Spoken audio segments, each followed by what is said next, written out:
ডেঙ্গুতে আক্রান্ত হয়ে রোববার ৩ জনের মৃত্যু হয়েছে। একই সময়ে ডেঙ্গু আক্রান্ত হয়ে ৫৮০ জন হাসপাতালে ভর্তি হয়েছেন। স্বাস্থ্য অধিদপ্তরের সংবাদ বিজ্ঞপ্তিতে এই তথ্য জানানো হয়েছে। বিজ্ঞপ্তিতে বলা হয়, রোববার মারা যাওয়া ৩ জনের ১ জন পুরুষ, ২ জন নারী। আর আক্রান্ত ব্যক্তিদের মধ্যে ৪১৫ জনই ঢাকার বাইরের।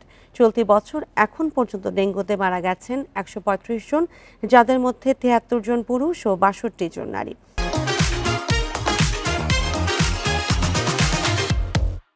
এখন পর্যন্ত মোট আক্রান্ত হয়েছেন ৩৪,৪১১ জন, যার মধ্যে ২০,৫৯২ জন পুরুষ ও ১৩,৮১৯ জন নারী।